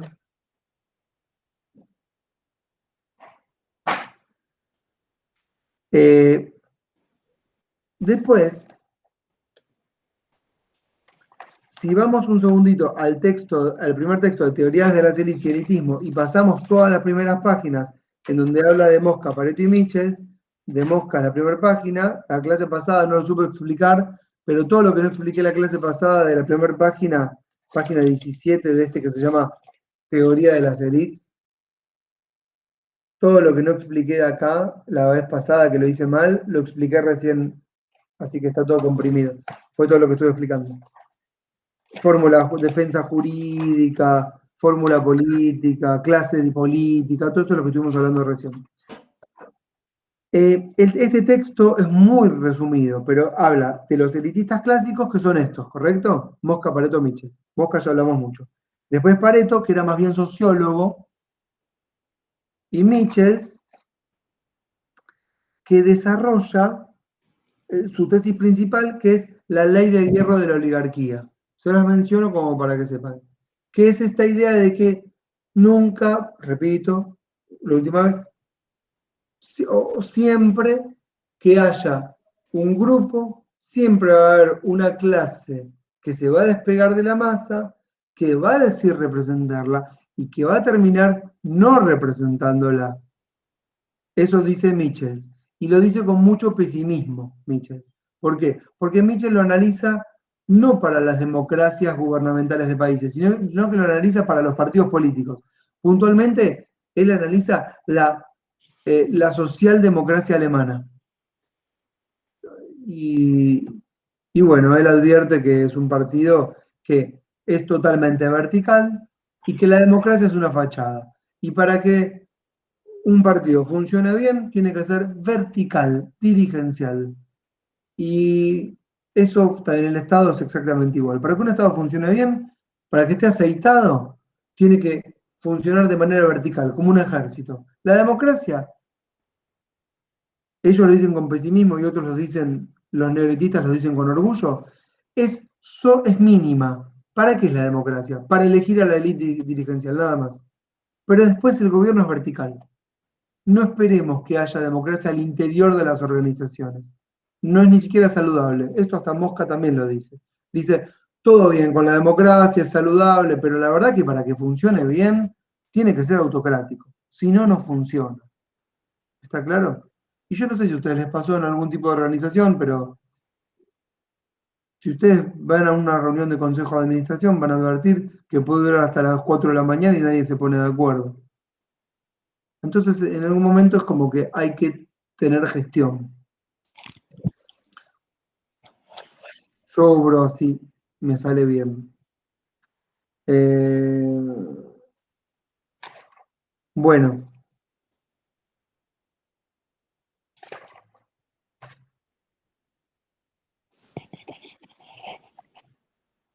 Ahí estoy, ¿eh? Quiero sintetizar. Vayan a la página 21 de ese texto. Voy rápido, estoy yendo rápido. Después de los elitistas vienen los neoelitistas, que son Burkhardt, Schumpeter, los iniciadores. ¿Sí?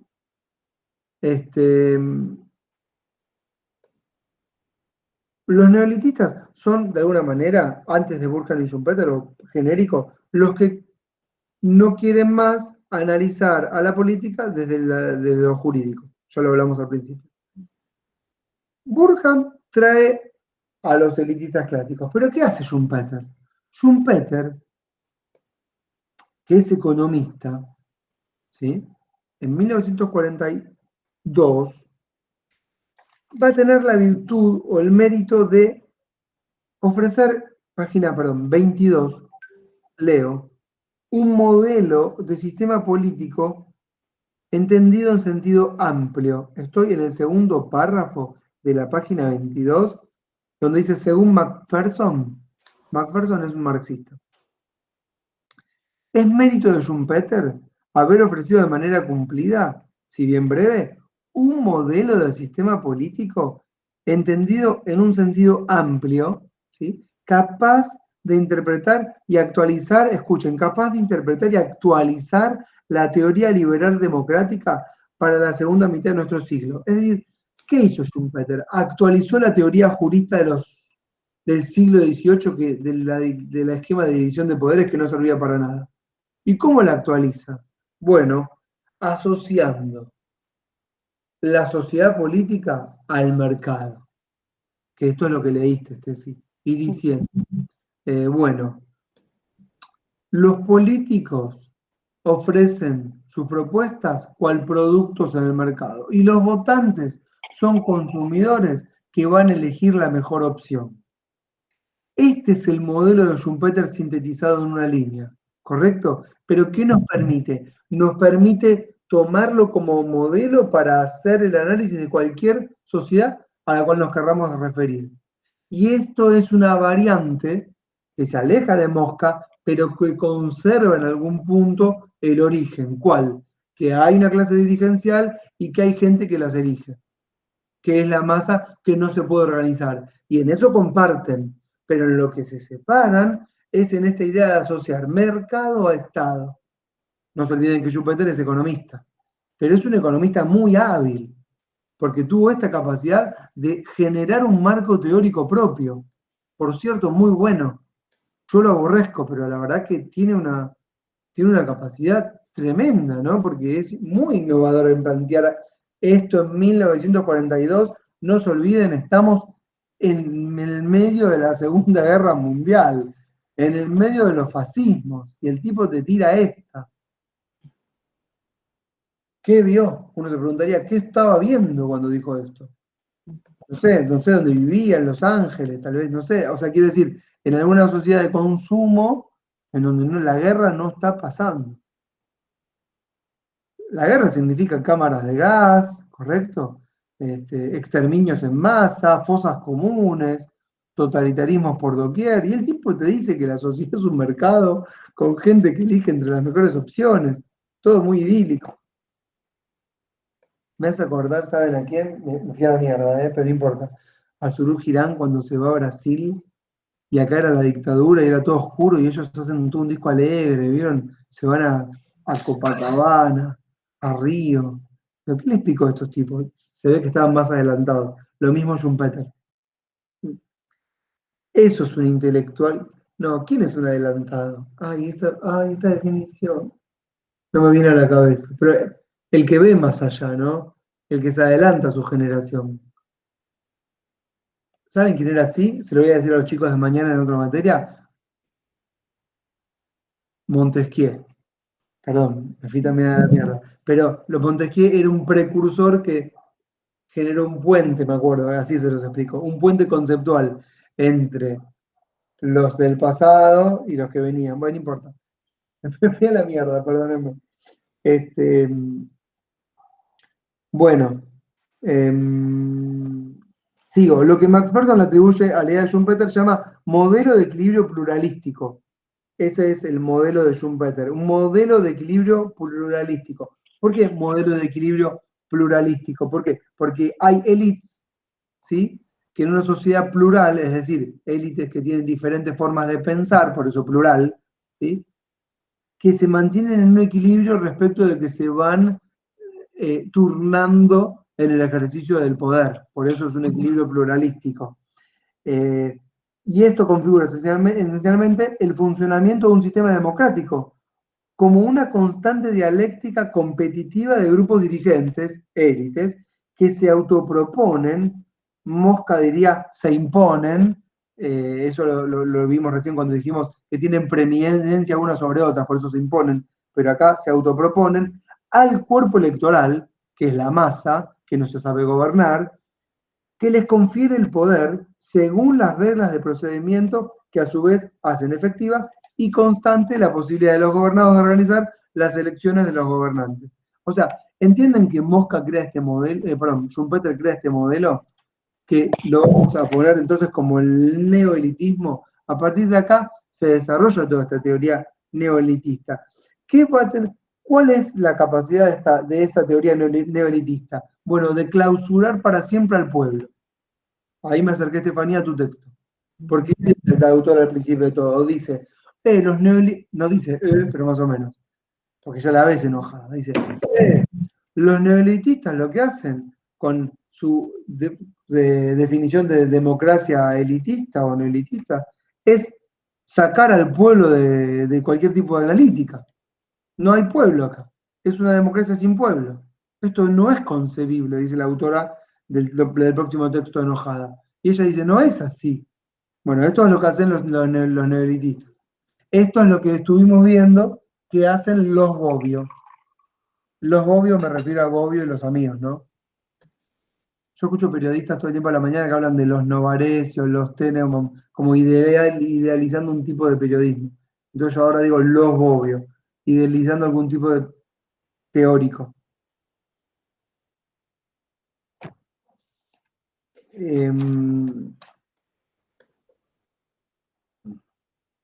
¿Están cansadas?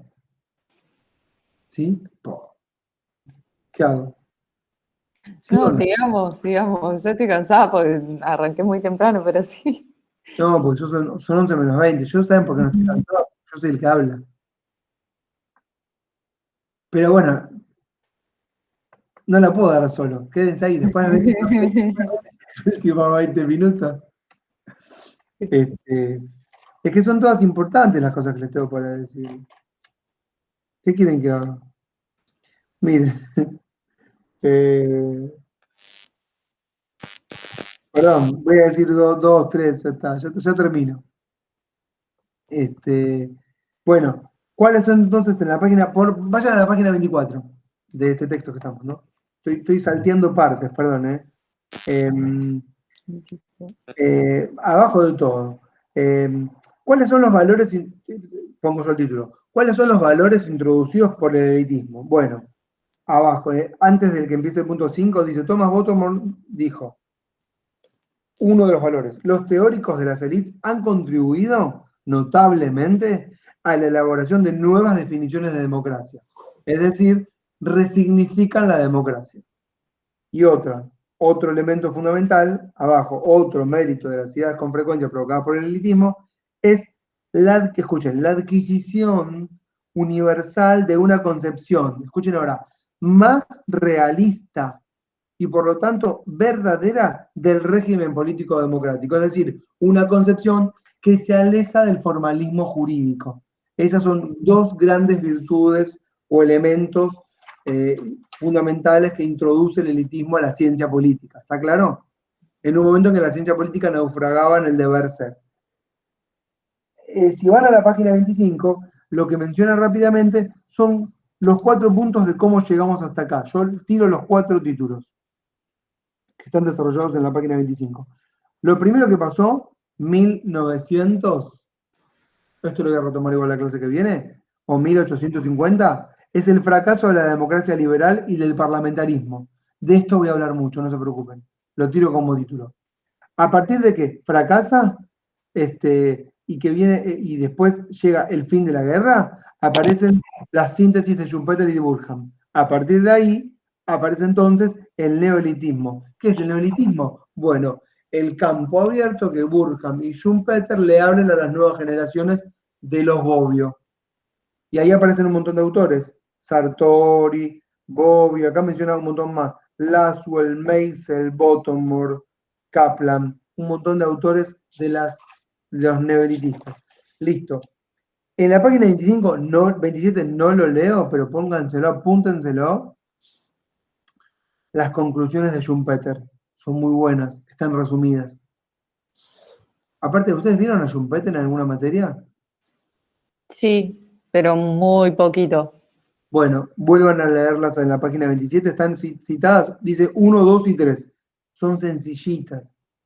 Léanlas para el trabajo, ¿está bien? Ya está, no les llamo más nada de texto. Ahora, ¿qué hace el texto que leyó Steffi? Llegué, mira, me faltan 15 minutos. Y esto porque salteé todo. Bueno, esta chica lo que hace, Alejandra Castillo, ¿es Alejandra Castillo? Supongo que sí. Si no es ella, Sí. es... Sí, Era Castillo, sí. eso sí me acuerdo. Bien. Ella lo primero que hace es decir, bueno, ¿quiénes son los que hablan de democracia elitista? Pensémosla a ella, por supuesto, como una autora que está bajando línea, ¿no es cierto? En su nota, como cualquiera, como yo, como ustedes. Bueno, ella primero dice, lo que hace la democracia elitista es pensar, o lo que hacen los autores de la democracia elitista, es pensar a la democracia sin el pueblo. Y ella dice, ¿no hay pueblo? Y responde, claro que sí, claro que hay pueblo, todo esto en la página 1. Pero los análisis contemporáneos de la democracia, que son los de Bobbio, Pasquino, y estos que estuvimos viendo con la primera clase y la segunda clase, que son yo los focalizaría en los de la derecha. Pero ¿saben qué? También, este que van a ver con Alejandro, ¿cómo se llama este tipo? Me olvidé hasta el nombre. El neocontractualismo. Ay, ni me acuerdo el nombre porque lo odio. Bueno, no importa. Bueno, pero los análisis contemporáneos de la democracia lo presentan al pueblo como la expresión social de un sentimiento de desconfianza generalizada con las instituciones políticas. Traduzco. Los autores neoelitistas prefieren no poner al pueblo como protagonista e incluso dicen el pueblo es apático y desinformado porque desconfía. ¿Mm? Y lo relegan como un rol secundario. A propósito, dice la autora que ciertamente no es así. Y que lo que hacen los autores como Sartori y Bobbio es en realidad expresar, siempre en la primera página, los límites de una analítica de la democracia. Es decir, tu propia incapacidad de avanzar. Eso sería cuando dice, ella lo dice como decorosamente. Expresan los límites de una analítica de la democracia. Es decir, no te da, eso es lo que está queriendo decir, pero con lindas palabras. Sepan entender, es como si a vos no te da, estás expresando tus limitaciones respecto a tu capacidad de pensar. ¿Y quiénes son estos autores? Bueno, por supuesto, por un lado Bobbio, pero por otro lado, fíjense a quiénes pone. Pone a Rosan Balón y pone a otro que se llama Galli. ¿Quiénes son estos autores, Rosan Balón, Galli? Autores que lo vamos a ver más adelante, que piensan no en términos de izquierda ni en términos de derecha. Que se animan a pensar, vamos a decir, si quieren, en diagonal. Son la línea que surge de... Bueno, Nadia, si me decís así, yo voy a decir con ese no, me dijiste no. Bueno, no es, yo quise Que me decir que... parece bien. De todo lo que venís diciendo, es lo que más me gustó. Ah, ¿en serio? Ah, qué bueno, bueno. Sí, pensé que decías no porque decía no, no es diagonal. Bueno, no sé, tal vez los conoces y qué sé yo. En diagonal significa, ¿saben qué? Que no piensan en términos de derecha y o izquierda. En diagonal significa que tratan estos autores de correr el eje hacia otro lado que no sea capital-trabajo. Por ejemplo, Rosan Balón son filósofos estos tipos, son grandes. Ya los critica como diciendo no entienden nada. A mí me encantan. Bueno, Rosan Balón lo critica porque el tipo habla de un orden disciplinario y punitivo, ya lo vamos a recontratrabajar esto, porque esto es netamente biopolítico, y Rosenbalón desarrolla un concepto que se llama contrademocracia. Yo después les voy a pasar un compendio de apuntes que yo me hice, que es este. ¿Me ve la cámara? Ujú. Es un compendio que saqué de esta nota, que son todos los autores que la autora menciona, ¿sí? Y que yo me sinteticé a cada uno con pequeños fragmentos. Por ejemplo, Gashi, y lo tengo acá en 3, 4, Cánfora, los tengo a todos. Gel, Rosambalón, pero son cortitos, como, bueno, no me voy a leer el libro completo de cada uno. Tengo la síntesis de cada uno. Yo después se los paso, si lo quieren, lo tienen como referencia. Muy bueno.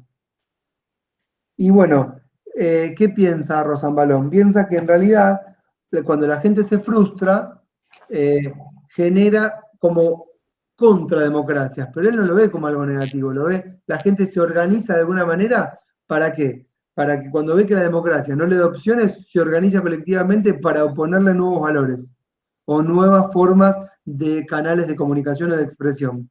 La autora lo ve como que el autor, Rosan Balón, tiene límites para entender la democracia. ¿Siguen? Lo critica. Después critica a la línea clásica, en la página 3. ¿Cuál es la línea clásica? Bueno, la concepción de la democracia elitista conservadora. Ella habla de que estos autores, los elitistas clásicos, como Bobbio, que lo vamos a poner, tienen una concepción de la democracia como si fuese, escuchen, la sociedad del consumo ilimitado.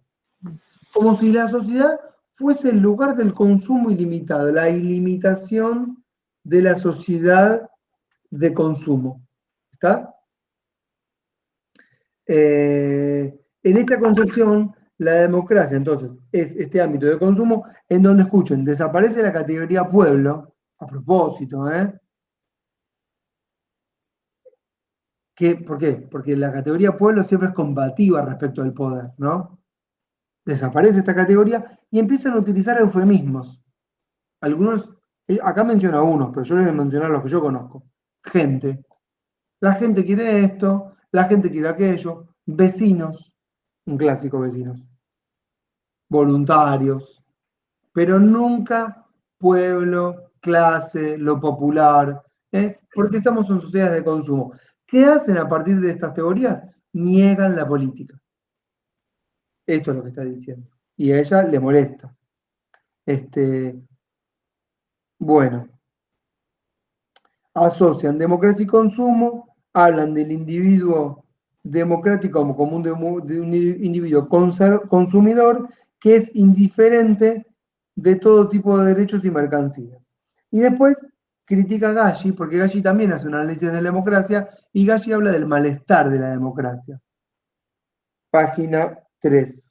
No lo menciono, ¿saben por qué? Porque es complejo y se nos irían los 10 minutos que quedan explicando a Gaggi, que es divino el texto, divino. Gaggi, solo una cosa. Gaggi, espera, una sola cosa, les digo, y después ustedes, si escuchan esta parte, retoman esto. Gaggi parte de Grecia, y dice, Grecia es la democracia ideal.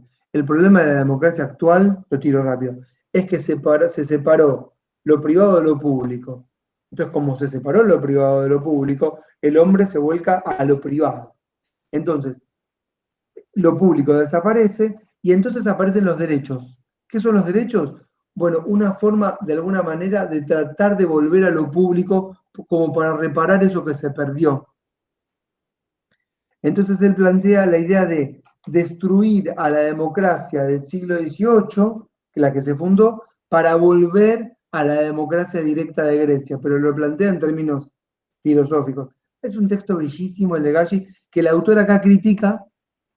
Critica ¿por qué? Porque pone el pueblo en un lugar de que como si la democracia popular no existiera, porque saca al pueblo de la democracia. Pero Galli lo hace en otros términos. Para mí no lo entendió. Yo tampoco soy un genio, pero para mí la autora de esta nota no lo entendió. Bueno.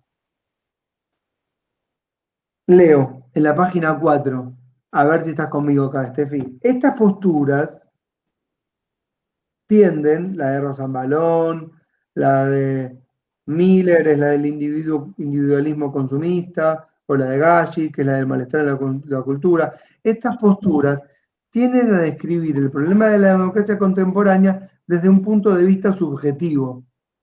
Y yo le diría acá, por supuesto, ¿quién no? ¿Sí? Obvio. Bueno, pero desde qué punto. Me acuerdo también que ahí como que lo que decía era que para ella tenía que ver como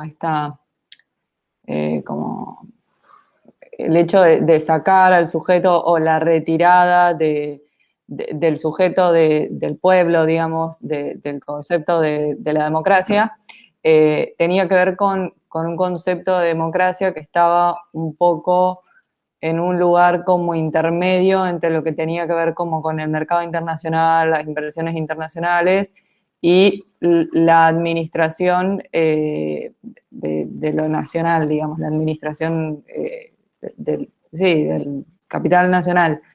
Y que en realidad como que ahí me parece que, no sé, creo que era Rancière que hablaba un poco en el texto de que en realidad lo que hay es un juego de oligarquías y no existe tal cosa como el gobierno democrático, sino que son un montón de oligarquías, digamos, que decía que había como un totalitarismo o una omnipresencia de los regímenes oligárquicos, que nada, que lo que hacían en realidad eran los gobiernos de siempre de una minoría sobre la mayoría. O sea, Exacto. la democracia básicamente no existe, tal cosa como el gobierno democrático no existe porque es imposible que todos gobiernen, digamos. Exacto. Que lo que gobiernan son estas élites y de lo que se trata la democracia es de las relaciones entre las élites, en términos también siempre como vinculados a la lógica del capitalismo y del mercado. Uh-huh. Bueno, sí, eso, digamos, es para la autora lo que dice Rancière, que es lo que tienen en común todas estas posturas que ella mencionó al principio para criticar. ¿Vieron cuando uno hace el estado del arte y dice, bueno, ¿quiénes hablan de democracia? Estos, pero todos estos hablan mal. Bueno, Rancière de alguna manera sintetiza. Yo les diría acá, ¿qué tienen en común todas estas posturas que critico? Estas que hablan de la desconfianza en el caso de Rosambalón, el individualismo, o el comunismo, o el malestar en el caso de Galli. Bueno, retiran al sujeto de la democracia y consideran a esta como un lugar, como vos decís, intermedio, desde donde se debe efectivamente, digamos, desde donde se gerencian o manejan los negocios, como lo estabas explicando. Y esto es lo que tenían en común todas estas teorías. Ahora, la postura de la autora, que coincide con la de Rancière, es que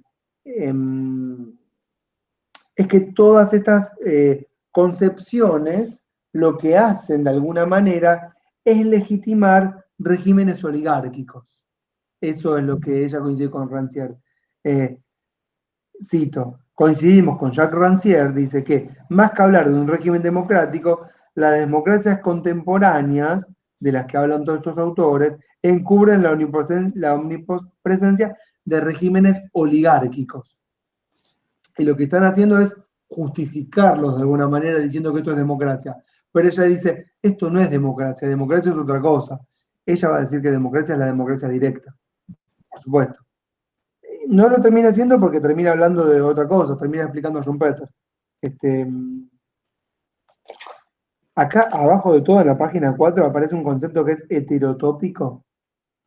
Así. Y yo me re perdí con ese concepto. Estuve un rato trabajando con heterotópico. No me voy a meter ahora, pero lo laburé. Bueno, una premisa de la autora respecto a todo de la autora del texto es que para ella no existiría la democracia. Lo que estamos viviendo son justamente oligarquías. ¿Mm? De hecho, hay algo que no me gustó, pero me llamó la atención. Sí. Fue esto que vos mencionaste, que obviamente ella está como a favor de la democracia directa, y en una parte dice algo como que la lógica de la representación, digamos, es como, en realidad es como una forma oligárquica, digamos. Decía algo así como que la lógica de la representación es una forma, como que de pleno derecho es una forma oligárquica, porque en realidad lo que hace es como, es una expresión de una minoría que se encarga de representar a esta mayoría por el simple hecho de ser como los más capacitados o los expertos. Entonces dice como esta lógica de la representación en realidad es como de pleno una forma oligárquica. Exactamente. Desde Pero, el- claro, y es tal cual así, y ustedes tienen que advertir, yo no lo mencioné con Mosca, pero Mosca lo dice, es que ap- aparece esta idea del gobierno de los expertos. Mosca sostiene como que sería algo positivo que gobernasen los expertos, ¿no? Los que saben. Y estos autores neolitistas, que para la autora no es democracia, sino es oligarquía. ¿Me escucha bien? No, te escucho con interferencia. Hay ruido. Sí. Para, Nadia, te apagó tu micrófono. Ahora, ¿cómo me escuchan? ¿Me escuchan bien? Ahí está. Soy técnico en sonido. No, Mosca decía que el gobierno de los expertos era algo que veía saludable dentro de las reglas de la democracia. Y estos autores lo toman y empiezan a enarbolar esta idea de que tienen que gobernar los mejores.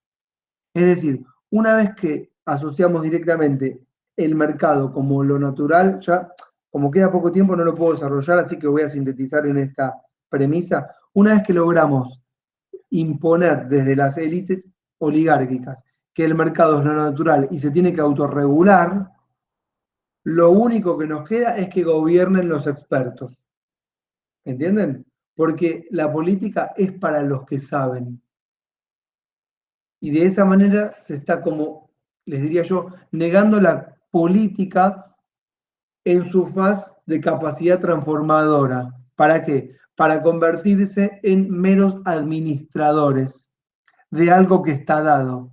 Y la autora, sintetizo el texto, perdón, me faltó 1500 páginas. Ustedes no saben la cantidad de apuntes que tengo. Miren lo que es esto.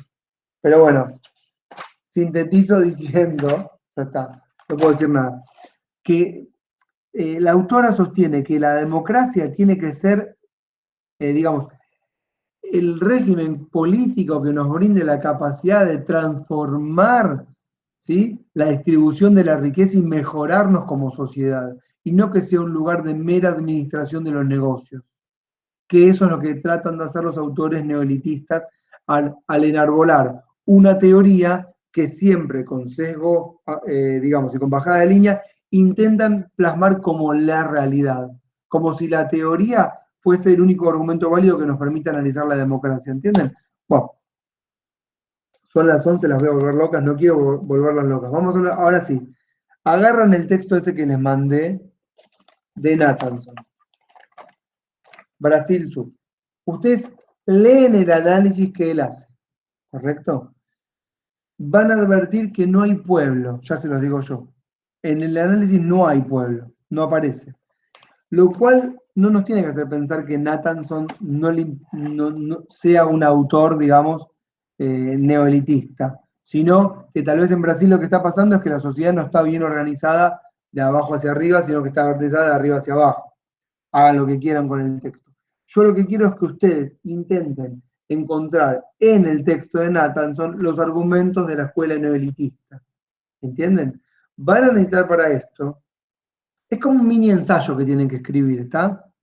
Pueden hacer apelaciones a otros casos, hagan lo que quieran, es un disparador. Para eso yo lo que sí les digo es que tienen que tener leídos todos los textos que venimos trabajando hasta acá.